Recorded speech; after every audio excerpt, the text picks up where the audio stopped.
Oh, I don't know. What You don't could it know? possibly Well, be? I remember according- that baptism was pretty important. Right. According to Matthew 28:19, baptism commanded. But moving on to 1 Corinthians 1:17 or 1:14, baptism is not commanded. So what's it going to be? Yeah, well, do you baptize them just in case? Is this Right, becoming right, like right. the baptized Pascal's wager? Yeah. So so moving on.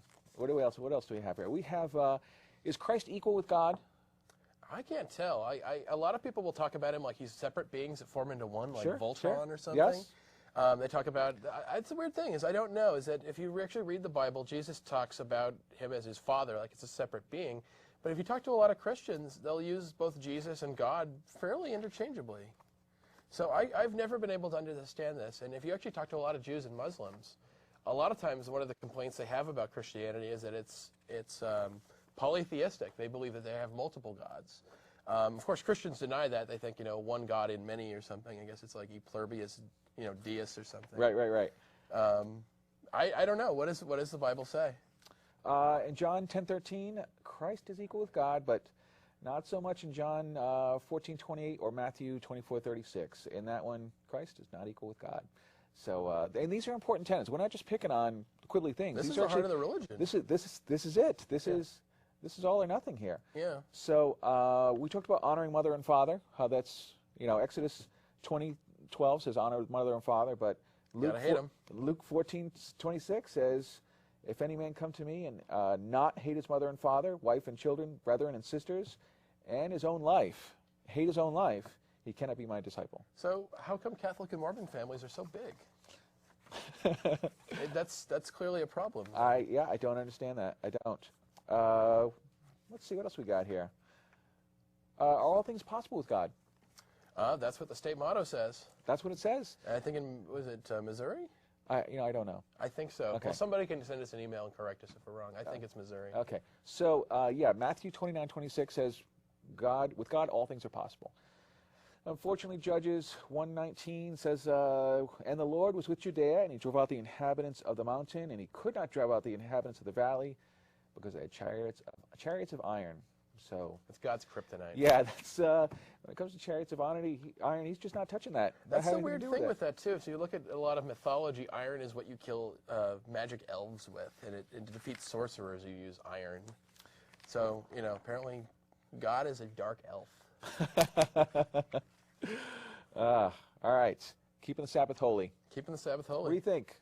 Well, clearly you have to kill somebody if they don't keep the Sabbath, like right, us. Yes, right. Yeah. No, we're not going to kill, but we are working the Sabbath. I think that's the we are working on the Sabbath right now. Yes, we are. Exodus 28 says, remember the Sabbath day to keep it holy, but Romans 4:15, not so much. One man esteemeth another one day above another, another esteemeth every day alike. Let every man be fully persuaded in his own mind.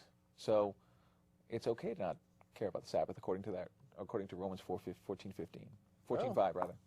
I don't know.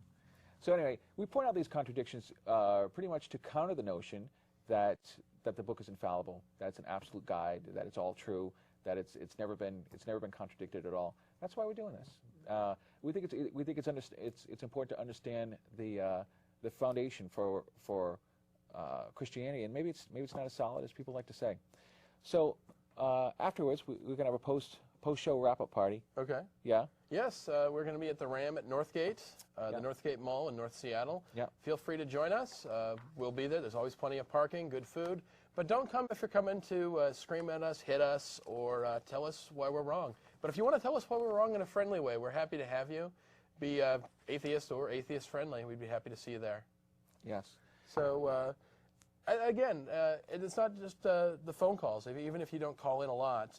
Also, remember, we have an email address. If you go to askanatheist.tv, send us an email. If you don't feel like you're really up to talking on the air, there's always a way to do it in between shows. We always get plenty of good stuff, and it would be sort of interesting to get some emails that are actually inside the country. Yes. I think Pennsylvania is the closest we've ever come to having having something on But there. wherever you are, feel free to write us. I mean, we Definitely. love getting emails, love hearing from you, and knowing what's on your mind and answering your questions. We really do enjoy this.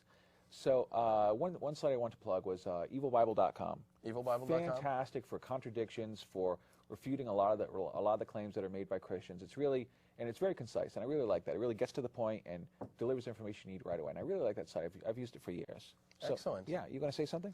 Yeah, I don't know if we have time.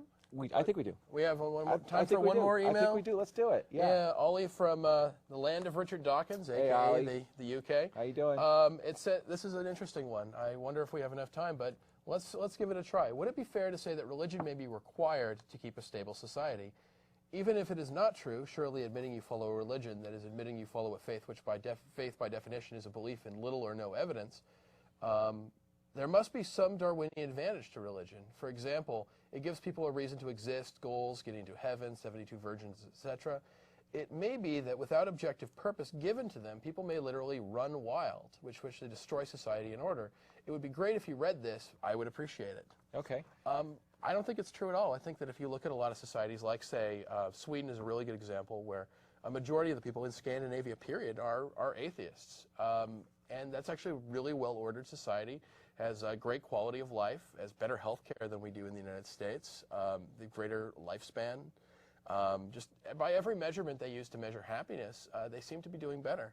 And while correlation is not causation, you can go into places like the Deep South and things like this, and you actually see that murder rates are actually higher in areas that people go to church more regularly. That isn't saying that Christianity causes crime, but it certainly debunks the opposite. You would expect some correlation between atheism and crime if that really was the case, and it just doesn't seem to be there. And the other thing, too, is I know that even with prison population, that there actually are fewer atheists in prisons than in the general population. Yeah, I have no doubt, and I'm not a cultural anthropologist, that, in the Bronze Age, that religion gave people a lot of comfort. They gave them a lot of comfort, answered a lot of questions that science couldn't answer, maybe gave them a direction and some inspiration. I have no doubt that, And if they didn't take that direction. Well, yeah.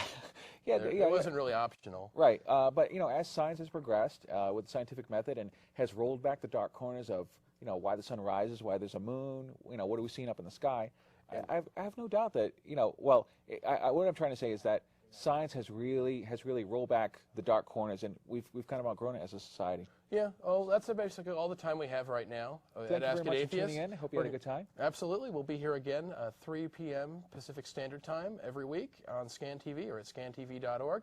Check us out at askanatheist.tv, and thank you for viewing. Thank you.